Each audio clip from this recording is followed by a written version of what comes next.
Today on the show, I'm talking to William Ryan Key. Young man Ryan made quite a name for himself in the rock band Yellowcard. Didn't know Ryan all that well before our conversation here, but he's a good guy.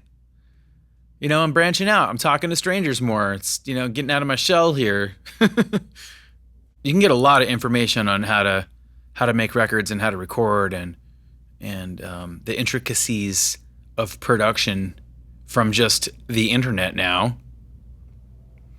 But I think Ryan and I both came up in a time where we were learning hands-on with people that were much better than us, and that gave us an advantage, I think, over people doing it like the book way. My conversation with Mr. William Ryan Key happened October 8th of 2020.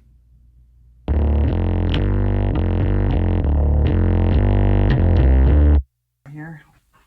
Oh, you got a nice chair. It's funny. My this year has been just insane. Hang on, I'm gonna start recording in Pro Tools here. I was out in LA. I was in Nashville for 5 years, and I don't know if you want to do this on the show, but talking about the chair. Oh yeah. I was in Nashville for 5 years, and I moved to LA. My sister and her kids live there, and I lived in LA for a long time before I moved to Nashville, but I went back to give it another try. And my writing partner, Ryan Mendez, who's the lead guitar player for Yellowcard, he has crazy back from a car accident long time ago. So I had just some cheap ass studio, office chair, and he was coming to my house to work every day, and he was like, "Dude, we gotta solve this chair problem. I can't sit in this chair." So I got a nice chair. Yeah, I just bought a refurbished. And I'm glad I did. I just bought a refurbished Steelcase Leap that I like a lot. It's not this one. This is still my Target from 15 years ago. Target chair. It's right. Yeah. Hey, dude. That's what I had. Your chair is a big part of songwriting, man. I know, man. Especially now, I do. Most of what I'm doing is scoring and. Yeah. See, so a chair is a huge deal. If you sit in it every day for the amount of hours that we sit in them, it's worthy investment. I mean, we justify buying expensive guitars or gear that same way. I'll use it every day. So it makes sense for me to spend $3,000 on this thing right now. For sure. I don't know.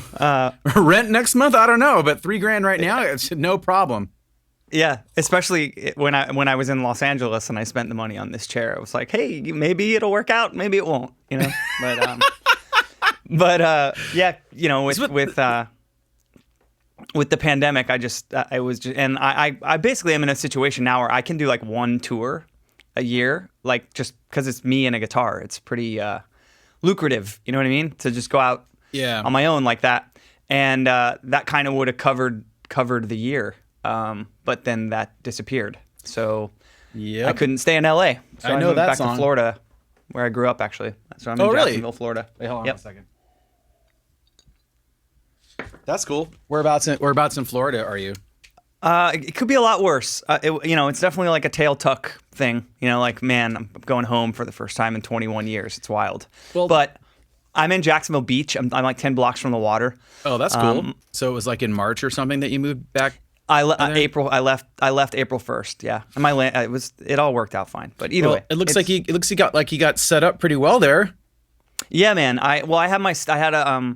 I did my first home studio in Tennessee, where I was in Nashville for 5 years. So it's pretty just take it off the walls and put it back up in the new room. You know what I mean? Right. Yeah. So we were saying a little bit ago how we've definitely crossed paths before, but it's been always kind of in extreme passing, different days of the same festival weekend. Yeah, for sure. And or just. I'm sure at some point there was hey man, but that was it. And I mean, dude, your songwriting, your band, I mean, you guys were a huge influence on our band. So it was, this is really cool for me. Well, that's really nice to hear, man. Thank you. Appreciate that. Yeah, dude. That's super cool. So in Nashville, you had your own studio set up there. Were you working were you recording other people? Was it a commercial setup, or was it kind of more your space that occasionally you let people work in? It evolved when when I started to catch wind that that Yellowcard was going to be no more. I kind of just thought, okay, well, let's prepare for whatever we're going to do next. And honestly, my first thought was producing other bands. I had done a couple records, nothing big, but I enjoyed it, and I loved making our records. I loved being involved in the production of our records. And over the last two records before we split up, I just got a lot more involved in that process and finally started to be like, you know what, you've been doing this for 15 years. Maybe you should learn something about it, And so I actually did when I kind of knew the band was going to be over, I did a Kickstarter campaign and I basically pitched it as, I'm just going to try to offer as much cool shit as I can in exchange for helping me put together this recording studio because, it's absurdly expensive and I should have been doing that all along when the band was killing it, but I didn't. So. Was there somebody in Yellowcard that kind of took that role, or were you all sort of in the same? We had like enough to get by to demo, and stuff like that, but we were never self-sufficient as far as making a record. We made all of our records with Neil Avron. He, pretty early on, I can't remember how long ago it was, but I guess 10 years ago. Would have been, we kind of split up in '08 for a couple of years, not really knowing if we would go back at it or not, but we did get back at it. And on the second coming, Neil had at that point done his own home studio too in Hollywood. So we weren't working, other than drums, we were doing everything at his place. Yeah, his place is nice. I know, man. Have you seen it? You've been to the Casita? Yeah, we did. I attended a couple radio mixes that he did. Oh, cool. Yeah, dude, I love the space, man. Just like if you're not working, you're outside, and we've been so close with him and his family for so long that we have kind of like a little Studio B set up in the living room downstairs, and it's like fine for me to just be in there all day. Like his wife Cheryl is the sweetest woman alive, and she doesn't care. She's like, "You need anything to eat?" That's kind of the vibe. So your kids want some sandwiches? Exactly, like orange wedges. So I learned the last couple of records, like I said, I just really kind of dug in and started to learn more about actually. I have no tolerance for mixing, no patience whatsoever. Like I can't even be bothered. But just the concept of how to get signal into the machine and like the proper way to do it. I just started to learn about it. So it's been a lot of trial and error. Like I got a whole crap load of gear when I first started, and I sort of whittled it down to what I actually use and need. You know what I mean? And so it was awesome that everyone, like Yellowcard fans, obviously for the most part, they were like crazy supportive. The Kickstarter was way overfunded, helped me like just really get everything I needed, and we actually made the final Yellowcard record. We self-produced it at my place. And so we couldn't have done it without that. So all that money comes in, and it's like no pressure. It better not suck now. Yeah, exactly, right? It was like, well, I better make some music now. Better be good. Yeah, that's for super sure. Rad. And I mean, having a guy like Neil around, because I had a sort of a similar experience. Like I learned, I was always into recording. Like I had a cassette 4-track that I would record like other bands with, like other really crappy punk bands around town, and like in people's dorm rooms. I went to school in Flagstaff for about 3 semesters, and I had some buddies in a band, and Friday nights were like blowout. Like you could get as loud, didn't matter, like no noise restrictions from like 5 until like 8 or something on Fridays. So I go record like their band in like a dorm room at a college, and it was so obnoxious, but I mean, that's how I kind of learned originally. I always think about how, like, when I was a kid, like high school kid, and my first, like, we're gonna call them bands, whatever we sounded like, you know what I mean? But like we would save up like all year, all summer, all year, whatever summer jobs to get like 3 days in an ADAT studio, like to like.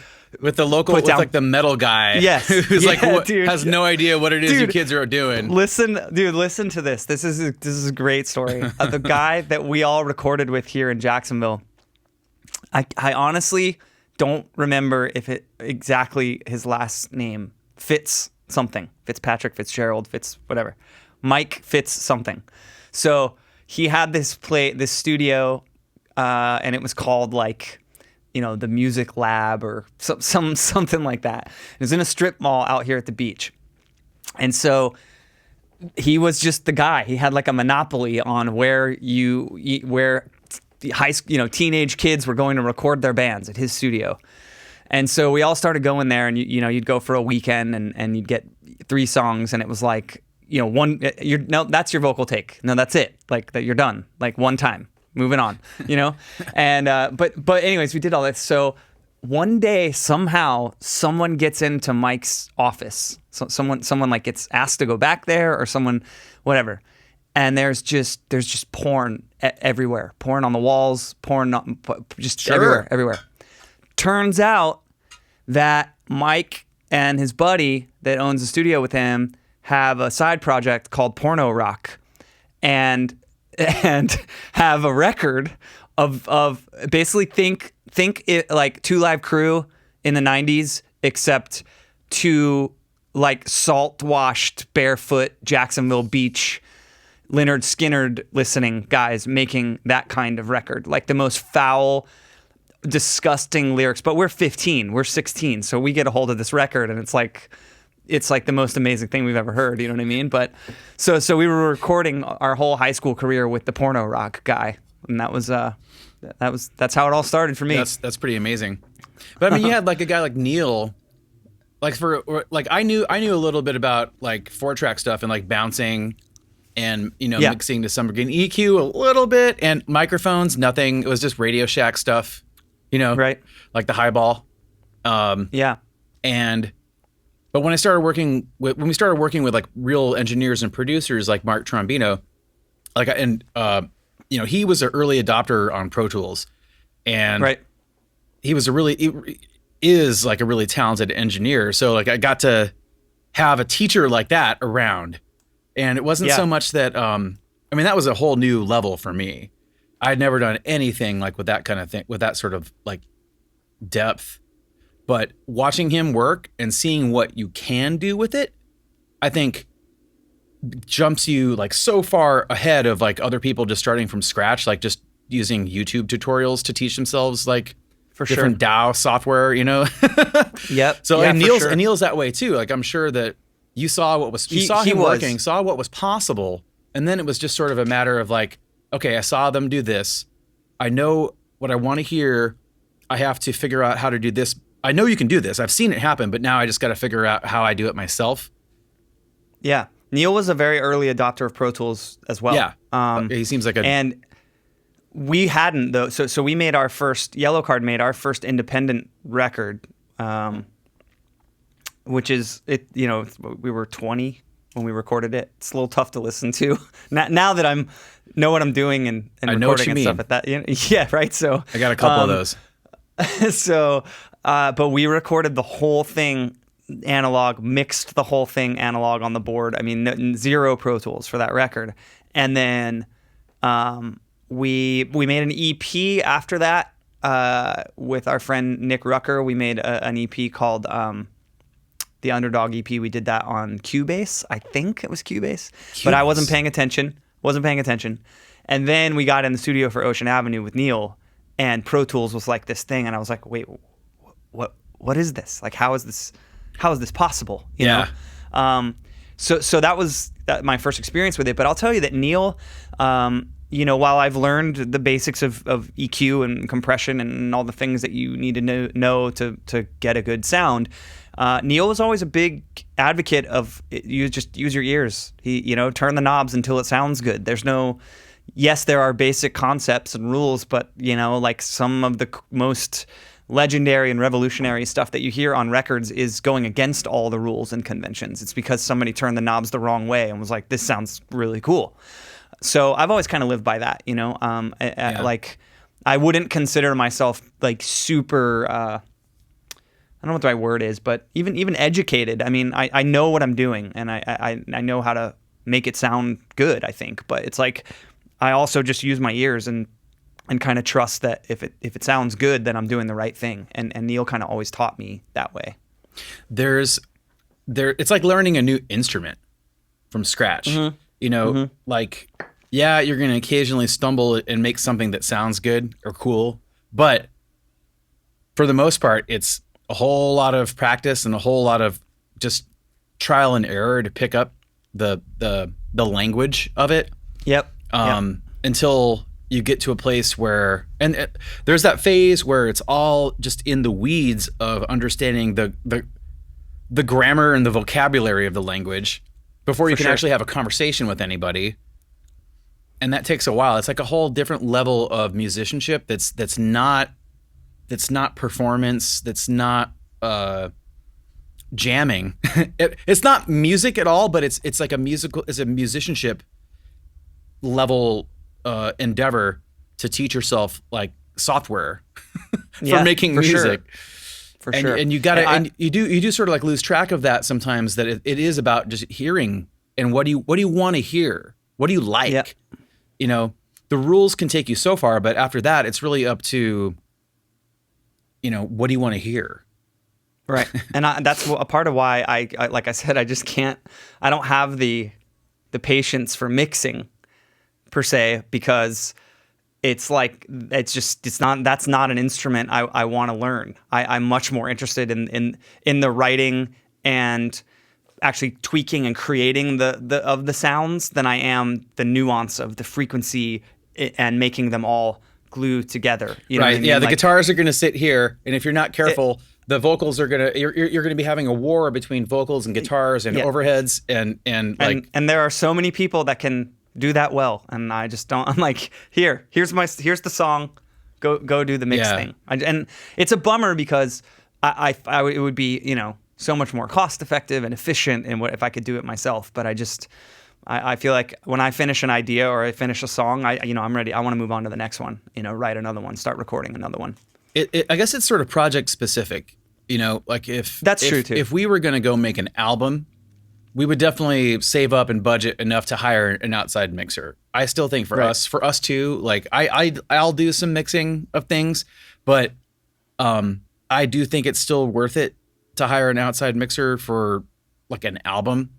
Because I don't do that all the time, and there's people who do that all the time, and there really is something every day of a benefit to that, you know? For sure. But there's just so many more little things. There's so many tiny little things that you have to know and understand to really be a great mixer, I think. And there's a lot to keep up with too. Like that's always changing. Like there's people who are producing, especially now with computers and stuff. Like there's people who are producing all kinds of different tools, and that's never ending. You know, that's always updating. You know, I mean, I guess once you reach that level of competency, that musicianship exercise is just a daily kind of thing or a weekly kind of thing. Like anytime Apple's going to introduce a whole new OS, that who knows what everything else is going to happen after that, you know? Yeah, dude. I mean, getting into I'm really, really trying to get into to realize scoring for film and TV. Like I'm really trying to make that a career move here. And so that is at this point in my musical journey, I mean, I'm 90% in the box because I'm scoring stuff, you know?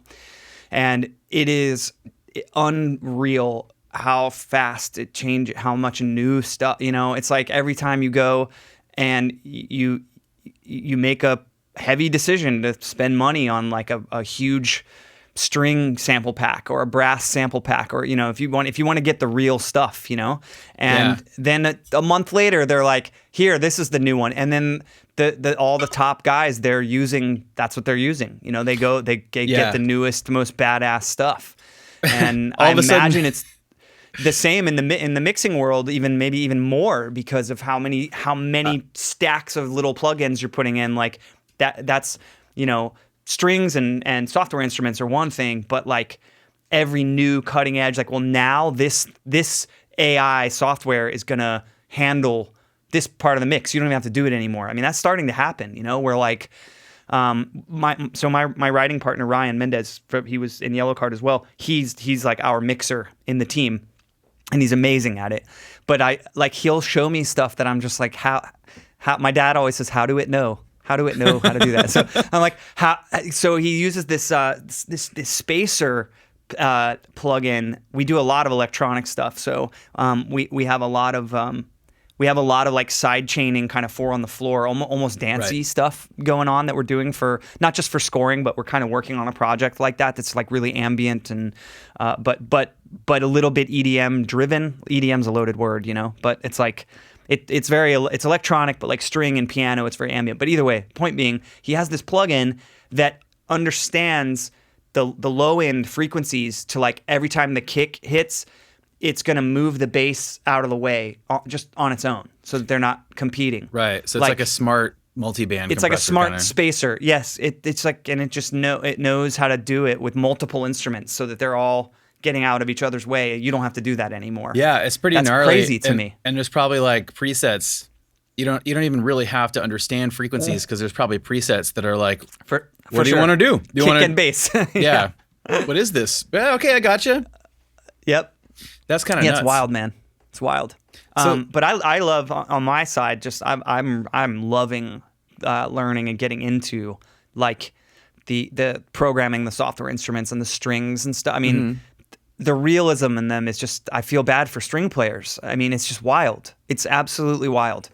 Between the samples that you're playing with now and then the stuff you can put in line after it, like the Universal Audio Ocean Way plugins and stuff like that to make it sound like it's in a real room. Yeah. I mean, at that point, it sounds like an orchestra. And depending on your project, it's like, is this going to be, like for scoring, this is going to be like, mood stuff ambient in the background with dialogue over it perhaps do you really need a symphony session to cover that or exactly, man. or this is in a song and there's a rock band playing around it. It's kind of like recording a grand piano for your rock song. It never ends up sounding like a grand piano after you put all those guitars on it, dude. You EQ it down, it might as well be a console piano because it doesn't you're not gonna, it doesn't matter, like you spend all this time getting a good grand piano sound, and then like you run it through the end mix is like it's going through a distortion pedal or something like. Exactly. You're using all this like software saturation and stuff. Anyways, do you feel like the stigma? I mean, I know in certain places like in true, true blue punk rock, it's not, the stigma will never leave. But do you feel like in general the stigma of like software instruments and stuff like that is changing and becoming a little more accepted, or do you feel like they're still kind of like, I think it's better if it's the real thing? I think the stigma is only there in people. It's only there in a slight portion of people over 40. Yeah. Under like any. I mean, kids now or anybody, like that is punk rock. Like being able to make a symphony I can do happen. this in my bedroom. That is punk rock. Yeah, that is punk rock, man. Like, I mean, and plus, like, what's your option? I want to hear, like, I have an idea, and it involves, like, maybe like a couple violins, like, sort of droning on a note. I mean, do you want to hear that? Yeah. Or do you want to go broke? Trying to make it happen in a studio, or are you lucky and you have a friend who plays cello or something that could come in and do it? Like that can go a couple ways too. I mean, for sure. I know. I mean, like you've obviously worked with string players who can understand playing in a band, but there's a lot of people who don't. Like, right. I remember we got a friend's buddy who. One of our friends has their dad played in like a symphony, and we're like, oh, this is gonna be no brainer, man. We could just have him come down and have him play this thing. It's a really simple part, really kind of more textural, and it was like pulling teeth. Like, okay, A. Now G was like. They don't. They don't. It doesn't communicate that way. Like, it's not. Yeah, you can't. It's Totally. I mean, some people. That's not fair because that's not everybody. But I'll tell you. I'll tell you from my experience in Yellowcard. Our violinist Sean, he wrote like notated and wrote. I mean, for our second Capitol record for Lights and Sounds, he wrote a full. I don't know how many pieces are in an orchestra, but I'm talking Capitol Studio A, left to right, all the chairs full with woodwinds and brass and everything. And I mean, he wrote it. Like he wrote these pieces, right? And so he understood both because he came up in the rock band. So there were times when he would kind of laugh in like a musical theory type way of like, no, that's not how you say it, or that's not, you know what I mean? Because I mean, I'm self-taught. I don't communicate in that language whatsoever, but he kind of understood both things. But we had a couple of string players that played on our cellist and our viola player. They played on almost every record we made. There were a couple where one or the other couldn't make it to the session, and that it was a bummer. But we pretty much, they were members of the band almost from a recording standpoint, and they were like what you're talking about, where if Sean didn't go in and physically like change it on the paper, right. It was like you couldn't sit in the control room and be like, no, if it was just like, if it just cut off like right, you hear where the vocal kind of stops, like just a little trail. Yeah, you gotta say no at bar 52, third beat, like yes, yeah. I don't speak that language, but it's funny that how different the forms of communication are. But I guess we were lucky to have Sean who could do both, because he was like able to he was like a translator between the band and the string players. Being able, I mean, it is something I'm envious of, that you can like sit down in front of like charts, and it's nuts, and shred with all the passion and expression that you could ever imagine, but it's like it kind of doesn't exist unless you have the piece. Like it's not jamming at all. It's fascinating, really. Yeah. But it's so it's kind of, I wish I had a little bit more of that, For sure. I mean, I've spoken to people throughout my time working with string players, and we've had a couple of really shredding pianists come in and play on some records and stuff, and I've just been talking to them. It's funny because it goes both ways, where I'm like watching this dude just shred the piano, playing some epic warming up, for the session or whatever, playing some insane classical piece of piano and being able to read the music, and I'm so envious of that. They will turn around right to your face and be like, no, dude, I would kill to be able to just sit down at the piano and write something. Yeah. Just to sit down and just like creatively create a piece the way you do when you pick up a guitar. I mean, so I think it goes both ways, because a lot of really classically trained musicians in that world, like, again, it's like a language thing that's just not the language they speak. They, as you said, which I think is rad, like they will rip it and shred it and play it with like all their heart and soul, the way you or I would sing a vocal take. But like a lot of times, even in the studio, vocal take, I mean, you're just kind of making it up, you're feeling it, They're like reading it off the paper and giving it that passion. And it's just such a different thing. It's so wild. Yeah, it is. It's so wild. I took a music theory class in college, but it didn't. I was just like, nope, this is not what I want out of music. No. I was doing classical guitar in college, and I was taking my whole plan was to do a minor in music, and how'd that work out for you? My major was going to be journalism, with photography, photojournalism being like the thing I really wanted to go into. But I mean, dude, it's like either of those things. I mean, I had one half an hour. My guitar instruction class was a half an hour a week, and it took up all of my free time. 100% of my free time was spent for this half hour class, because that's what it takes. To learn what you're doing there. Yeah, to be reading and be playing that fast, and just being able to do it. But what I was starting to realize is like that's the same with like a journalism degree too. Like you have to go all in that. You know how competitive that is, and know how little money there is, and how little career there is. Like especially now, right? Like, right. But it's all in. You know, it's kind of funny. I was trying to do two things that were so all in that it was never going to work out one or the other. Yeah. But like I kind of stopped right at the point where some of the theory things were starting to kind of click and make sense, and then we just started going on tour and sleeping on floors and same, and that was kind of more fun. Yeah, like I'm still fascinated by it, but I mean, there's just no time. I mean, similar story. I was in the BFA theater program at Florida State. That's what I wanted to do my whole life. Like that was the dream. I didn't really have a minor option or idea because I was doing a BFA program. So like that was kind of, as you say, all in. But it was public school, and so I just never checked in. I hated it. I was like, well, I'm here to take theater classes, not liberal arts math.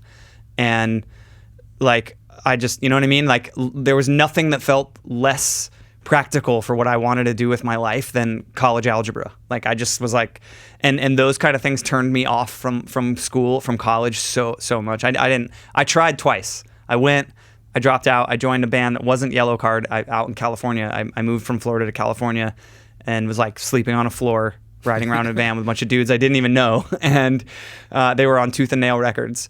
And then that didn't work, ran out of money, came home, went back to school again. And I still was just like, this just isn't my scene.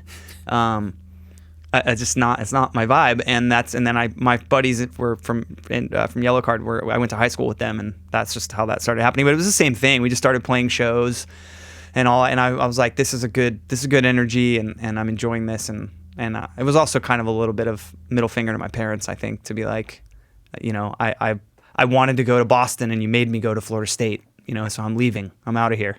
But then Yellowcard panned out. So, but I never had any like as classical guitar kind of stuff. You know, I mean, we grew up on. It's funny. Our original guitar player was shredding. Went to our performing arts high school for classical guitar. So he had him and Sean. They all had the theory because they were all music students from our school. But I was a theater major who like was covering NoFX songs with my friends on the weekends. You know what I mean? Yeah. So I never had that. I just never had that. And it's fine because I'm doing it now, you know? Back to scoring and stuff again. I'm playing so much more piano, and I'm arranging all these strings. And while it may not be rooted in exact theory, you know, I'm learning more about the voicing of the chords and the way they work with each other. I mean, just than I ever have probably in my life, because my guitar playing and writing in Yellowcard was just so instinctive. It was just like, again, kind of like we were talking about turning knobs. It's like, this just sounds cool. I don't know if it's the right way to play it, but you know, I don't know if you've ever done this too, or like I wrote a riff. I'm so self-taught. Like I would write a riff that someone who was taught would be like, dude, you can't play it like that. And I would just be like, well, I don't know. That's how I'm playing it. Like that's how that's how I did it. So was that based on? I mean, I'll think about economy sometimes. Like when I'm working on a guitar part, like, is this thing I'm doing? Could I use an open string instead of like this? Dude, old Yellowcard songs. I have so many of those. I can't. Like I go back and listen. I go back and try to figure out like the original way I played something like from '96 or '97, and like I can't do it now. Like I've switched my. It's like such a like. How did I get that B string to ring through with this hand position? Like this is crazy. Yeah, and like you don't do anything like that anymore. So it can't. Yeah. I mostly play, I mean, guitar-wise these days, I'm mostly like focusing on more kind of like folky finger-picking stuff on my acoustic anyways. Like I'm so far removed from stretched out punk and drublet chords, you know what I mean? Right. So I play most, if I'm playing guitar, which maybe sadly is a lot more rare these days, but I'm usually playing acoustic guitar these days. But that's like, when you're talking about like folky acoustic stuff, I mean, that's kind of based around like open chords then, more or less, right? I mean, I do a lot. Like, I put out a couple EPs last year, in 18 and 19, that were like kind of, I tried to capture kind of a like an Elliott Smith meets Explosions in the Sky vibe with them, and Elliott Smith so meets Explosions in the Sky. Yeah, it was kind of like that's a cool idea. Yeah, it was kind of like really really vibed, chill singer-songwriter, you know, a lot of like rhythmic finger pick kind of stuff with like the first one was really chill, and it was just only kind of ambient guitar swelly, electric guitar swelly stuff over. But the second one I did had a lot more kind of like big like post-rock build-ups that would build out of these songs that started like here with a vocal and a guitar. But through that, like I really explored open tunings and I mean, you know, the best way to explore open tunings is just rip off other people's open tunings and write new songs with them. Like if you like hear a song you think is rad, look it up, find out what the tuning is, and then just like put a capo on to move it in a different key, and then write. And because it's like people are doing the craziest shit with tunings, you know. So that was fun. It was fun to go learn some songs that were like in these wacky open tunings, and then kind of write my own stuff. But yeah. Yeah, we have. I had a phase where we were using open E tuning for things. Okay. There's actually a lot. There's actually like 4 or 5 songs on Clarity that are open E, and like around the Clarity time that was like, I don't know why. Like basically, like you write a song. I never know why. You write a song around like you tune your guitar all to whatever, and of course you instantly write something cool with it. So then it's kind of like now you got to have a guitar that's dedicated to just that. I was just gonna say your guitar techs loved you, didn't they? Yeah, didn't have too many of those. But like it was really just open E was as far as it got. I think the tuning arms race could have escalated pretty quickly there if I would have kept going. Yeah, for sure. Dadgad's a cool tuning. I mean, everything 2000. All the older Yellowcard drop D. Most songs were in drop D, but not Dadgad. I wasn't hip to that. But then starting like with our records in 2010 on like the later ones, everything. Anytime I was in drop D, I was in Dadgad. And then in 2014, we had a record called Lift a Sail, and we dropped a whole nother. We did everything in C on that record, and it was like open C, like yeah. So Dadgad, but C, but a C version Drop of Dadgad, C. right? Yes, and loved that. It was just we wanted to kind of make a more like mid-tempo, heavier, kind of like alternative record, for whatever lack of a better genre word. So loved that, but yeah, I mean on the acoustic when I'm open, it's like I'm just always like. You as you said, you just write something rad, like right away. And on my little like EP tours, that's why I mentioned like guitar techs. My buddy Ryan, who has teched for Yellowcard and for me for a long time, he was just so like, because the acoustic tours were like, this one the B string is dropped to F sharp. This one the E string is E flat. But it's like. And it was literally like every other song he would have to give me a guitar like that. So it was getting into some Goo Goo Dolls territory. You know, I've heard that he tours with like 60 guitars or something. Yeah, each headstock has tape on it with like the right tuning for it. For sure. Yep. I got all when like I got off the road, got all of my stuff back and kind of brought it home. I haven't toured in a long time now, but like every single guitar I pulled out of a case had a strip of gaff tape on the back with tuning written on it. So yeah, for sure. It's kind of fun. It's kind of fun having the A string and the B string be like an octave, like a double octave. Yeah, I do. We have some Yellowcard had quite a few songs in drop D, but that were in the key of A. You know, so you like have that F sharp minor, drop D chord, and then like so I'll tune both the B and the high B and A string or B and E string to A. So that like just no matter what you're playing, there's always that the major 1A is just kind of like playing through. It's like a drone. And when I'm doing acoustic stuff, it's rad. It makes it sound so much fuller when you have to play stuff by yourself. You know, so like, and I'm in the process now of doing.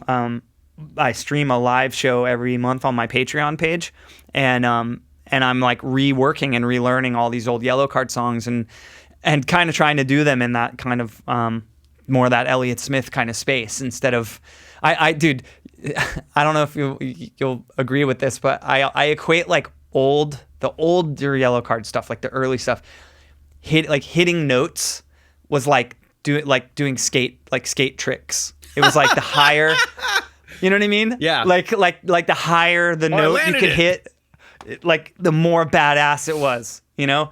And I'm not trying to do that now, you know? I'm not trying to go like, well, B, you know, C sharp, B, C, I guess not C sharp, but B, C, that's like the most I could belt and scream something out, you know? So that means I have to do that. I have to do it because I can, and it'll sound so good on the record, and you know. And then you get out and you tour it for 2 years, and you're like, why in the hell did I do that? I know.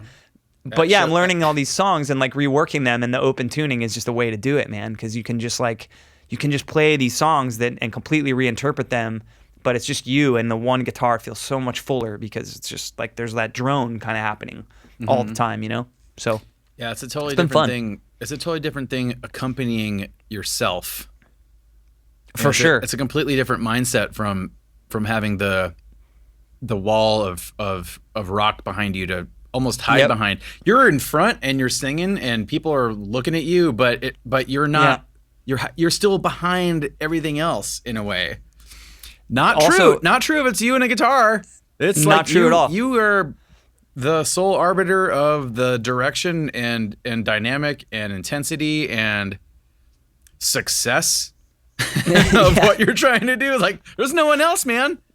Yep. And also not being a classically trained guitar player such as yourself, I was always lucky to be surrounded by insanely talented guitarists. So if I wrote something, a lot of times I would kind of write like the foundational riff that like became the song, right?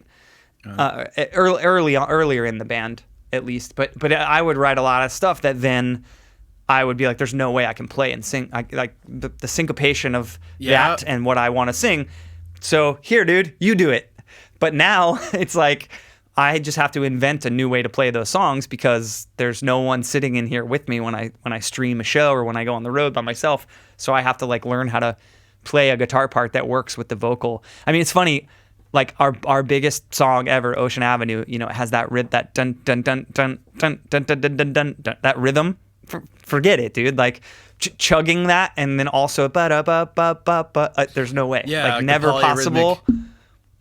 Yeah. So like when I play that by myself, there's no way to like start the song with like the iconic sound of it really because it's just not physically possible for my brain.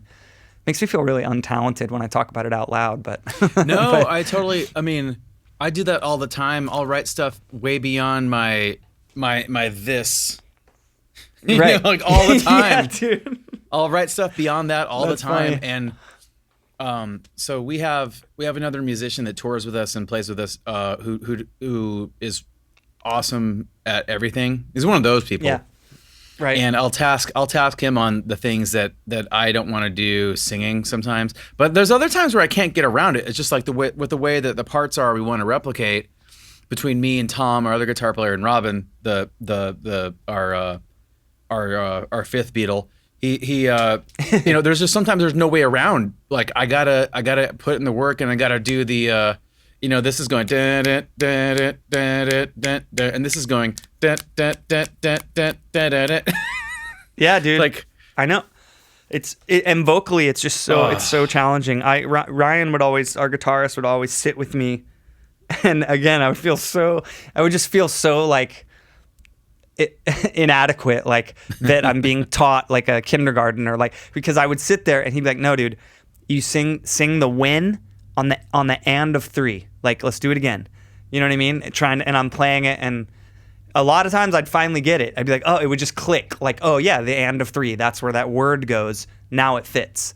You know, but a lot of times I would just be like, no, dude, sorry. You're gonna have to play it. Like it's can't do it. It's super hard, and there is that like, oh God, I suck moment. But but then there's also like I feel because I've overcome things like that in the past, so I feel like, oh man, this is like, okay, this is hard, but this is me getting better. You know? Yeah. Like For sure. Okay, yeah. I will. This is all right. I know on the other end of this, like, there's gonna be a ray of light. It's gonna be better. Well, I will definitely say too that in the same breath that I would say, you know, kind of like self-deprecate like that, I will say that the guys in my band, and I mean we rotated members quite a bit through our career, but the guys in my band for sure made me a better musician. You know, like hands down. Most of them throughout my career were all much more trained. Whereas, as I said, I mean, I just picked up a guitar when I was 12 and just started making shit up as I went along. I never, you know, and so I feel like obviously I always had a strong knack for songwriting and melody. Like that was my strength. But the more technical stuff was like, but getting to be in that band for 17 years and you know, even under the circumstances that were unfortunate a lot of times with the members changing in the band, it's like I feel really lucky actually that I got to like have the experience with the different guys that I did because they were all so talented, and I learned just so much from those guys who were so much more trained musically than me. So I think in the end it was a payoff to like have to be taught in that way. You know what I mean? Yeah, it is really it's like forming a group of people that click and work. It's not something that you know, getting like a group of people that all shred and all have that kind of mindset to like together. It sometimes doesn't really work all that well. Like I mean, I guess you have too many shredders. Yeah, like on paper, like they put these 3 people or 4 people together, like this should be killer, but it's really. Well, they're competing for shred space. Kind of, you know, it's like yeah. You know, it's I don't know. You need. It is rare that it works out, and that's why so many, like how many bands are in existence right now versus how many bands have you know broken up with everybody still playing, and it's you know, or it just doesn't work out. Like it's a rare kind of thing. I don't know if there's any like formula to it, but it's just a thing. I don't know what I'm saying, but like, well, it's I mean, yeah, thinking about what bands that would, you know, I mean, you and I, you're like a little bit, I'd say like one class ahead of us, I guess we could say, you know what I mean? Like, but nonetheless, like coming up through the late 90s and mid 2000s, and when we were putting out kind of our like most successful records and all that, it's like you think about what bands are not only still active, but are still active with the exact same members that they had at that time. I mean, I would be hard pressed to come up with like 3. You know what I mean? I'd have to really sit down and think about it. So it's challenging, and it's a bummer that it can't all just be copacetic all the time. But you know, it's a bunch of people in a group that are all, you know, seeking attention for themselves through creative expression at every turn. Like it's always gonna like push the boundaries for what you can tolerate with each other, and like everyone is guilty. It's everyone in a band is guilty of the things that go wrong in the band. Like they're, you know what I mean? You want to say like, well, it wasn't me but it's like you have to take responsibility for the role that you play in the band. And especially when things go wrong in the band, because there's no way, dude. There's no way you're off the hook. Everybody is a part of it. You know? What 22-year-old is going to have like the wherewithal to kind of sit back and say, you know what, I'm guilty of this too. None. None. It's taken me 20 years to come to that you know, space mental health wise for me, and to be like, okay, like let's talk about the part you played in the things that went wrong in the band, you know. It is funny. It's kind of like that time in your life where you can just go sleep on floors for 4 months and it's okay. Like that's also probably your least actually emotionally mature time. You think you're, for sure, that whole time you think you know what you're doing, but you don't know what you're doing. And well, I mean, I think it's crazy like how we were just thrust into that as young adults, like with no, you have no world experience, like no life experience, but you're more than most people, you're being like thrust into the world. Yeah, especially like, if you have a successful record, you know, like it's like Yeah. what? Yes, dude, international touring, all that stuff. It's like, I mean, dude, it's overload. It's overload for anyone at that age. And I respect and admire and, you know, think about all the time, like the few that go through that process, not only remaining, you know, true to like having the luxury to kind of like find themselves early in life and like staying true to like the right things and doing it all for the right reasons, and, you know, taking that touring experience and all those things and like letting it enrich their lives and not letting it be like stumbling out of rock in Osaka at 6 a.m., you know, like 5 years in a row, and not being like, well, I did that. So let's maybe, you know, it's like, I know people like that got through that time and just were, you know, they ended up, their family men, you know, got married young, have kids, are still married. They had that whole thing of like, but the idea of most of us, I think, being like 23, 24 years old, and all of a sudden just like, oh yeah, you're on a plane to Thailand tomorrow. You're on a plane to you're South Africa. You're on a plane, business whatever. class to South Africa right now. Yeah. What? I know. It's what? Yes. And then to be, I mean, I don't know if it's expected or what, but you know what I mean? Like, to be expected to just handle all that and come out the other side, you know, everybody focused and driven and like agreeing, and all. It's like you take 5 personalities or 4 personalities or whatever and put them through that experience. Everyone's going to experience it differently. It's going to impact everyone's home life differently. It's going to, you know what I mean? Like, you're never going to come out the other side of that with everyone being like, oh yeah, we're the same people we were before we started flying business class to South Africa. Like, it changes everyone, and it's just wild. Can you imagine the Hanson guys? Like what they got to go through? Do you know them at all? Like they're I've one hang. I got to hang one time.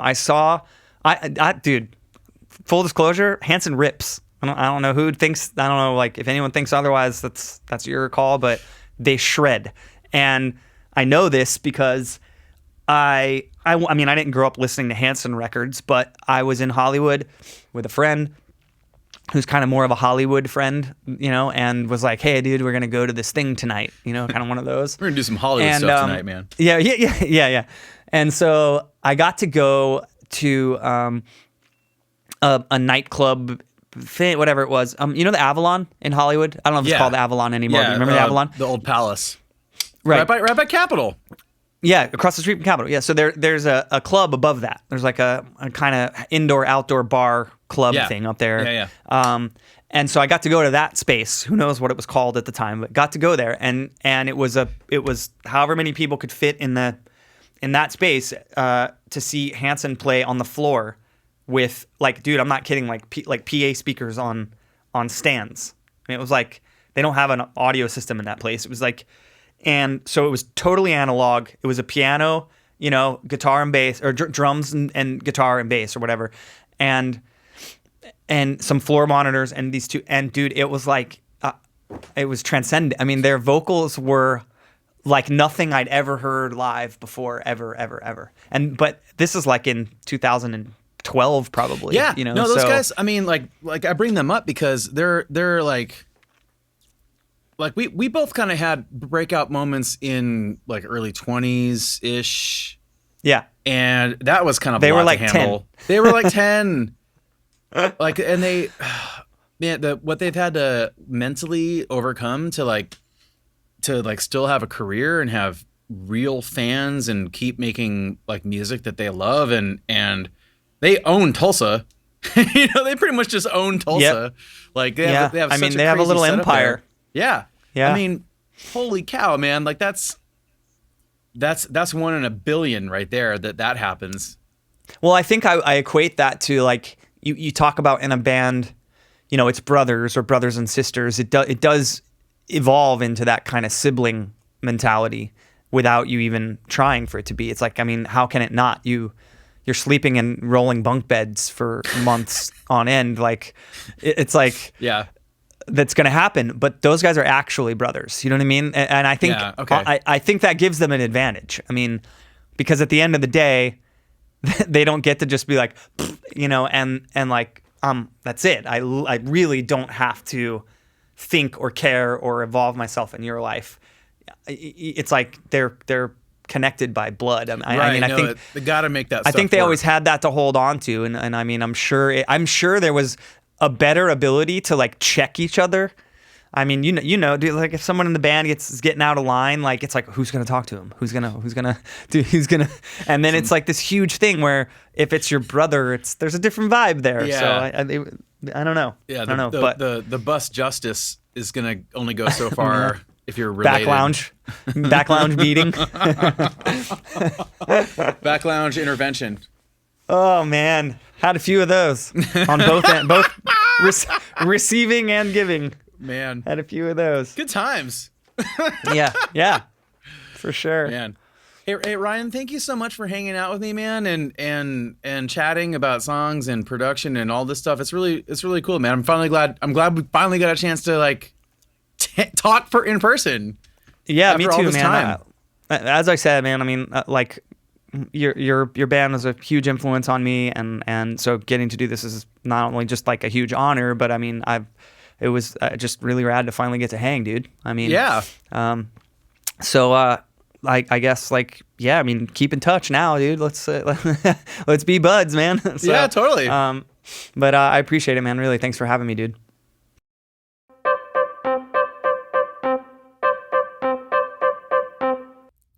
I almost laughed when he called me classically trained. He calls me classically trained and then goes in to talk about the key of something, and I didn't know what he was talking about. I just kind of played it off like, yeah, of course. Yeah, oh, yeah, that's right. Yeah. That's something you learn in college, is how to fake it. We did get a little bit more nerdy this time. I'm going to try to work more nerd stuff into this podcast. If you couldn't tell, I'm a nerd in my heart. I hope everyone's doing good. Thank you once again for tuning in, and I'll see you next week.